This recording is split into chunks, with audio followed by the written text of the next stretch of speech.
मैं बस निकलने ही वाली थी यार, वो आदि के ट्यूटर आने वाले हैं तो मैं बस उन्हीं का वेट कर रही हूँ। नमस्ते मैडम। नमस्ते, आप कौन? आपके बेटे आदि का होम ट्यूटर। प्रिया, मैं कॉल बैक करती हूँ अभी। तुम नितिन हो? जी। आओ अंदर। एक मिनट, ये चप्पल आप बाहर उतार देना प्लीज, क्योंकि हम बाहर के स्लीपर्स ना घर में यूज नहीं करते हैं। Okay. So coming straight to the point, आप मेरे बेटे को पढ़ा पाएंगे? यस मैम, मैं एक एक्सपीरियंस टीचर हूँ और मैंने कई बच्चों को पढ़ाया है। मुझे नहीं लगता तुम पढ़ा पाओगे। एक ना इंग्लिश कोट है, मैं हिंदी में एक्सप्लेन करती हूँ। इंसान की पहचान ना उसके जूतों से होती है, और इंसान को पहचानने में ना मैं कभी चूक नहीं करती।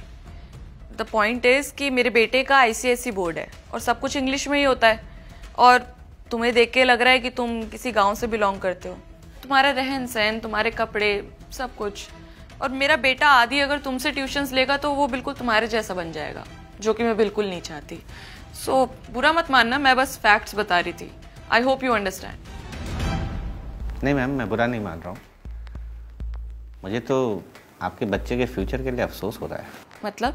मैम, माँ एक बच्चे की पहली गुरु होती है,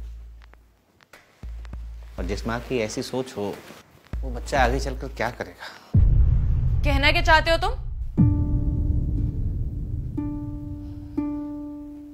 मैम, आपने मुझे बहुत कुछ बोला और मैंने आपको बगैर टोके सुना। अब मैं आपसे कुछ कहूँगा, लेकिन आप नाराज मत होइएगा। शायद आपने ना अनपढ़ होने की परिभाषा गलत किताब में पढ़ लिया। शिक्षा पर सभी का समान अधिकार है, और जिसे जीवन में कुछ करना होता है ना, वो समाज और परिस्थितियों से हार नहीं मानता। आपने मुझे कहावत सुनाई ना, मैं भी आपको एक कहावत सुनाता हूँ। हिंदी में ही सुनिएगा। जिसे पढ़ना लिखना होता है ना मैडम, वो पढ़ ही लेता है। उसके लिए उसे शहर या अच्छे इंस्टीट्यूट की ज़रूरत नहीं होती, अच्छे कपड़ों की ज़रूरत नहीं होती। अनपढ़ वो नहीं होता जिसे पढ़ना लिखना ना आए। अनपढ़ वो होता है जिसे लोगों की इज्जत करना ना आए, जो दूसरे की शिक्षा का स्तर उसके कपड़ों से आके। गांव वाले ऐसा नहीं करते मैडम, वो सबकी इज्जत करना जानते हैं।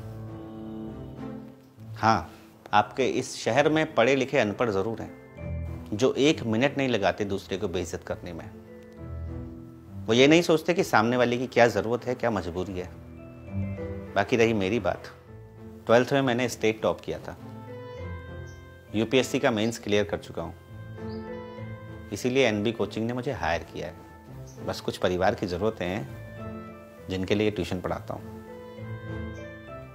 और जितना मुझे इस ट्यूशन की ज़रूरत है ना, उससे ज़्यादा आपके बच्चे को एक अच्छे टीचर की ज़रूरत है।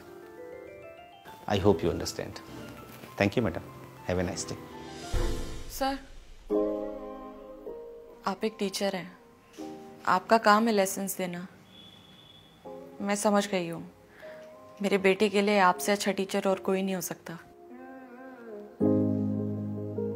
मैं कल से आता हूँ।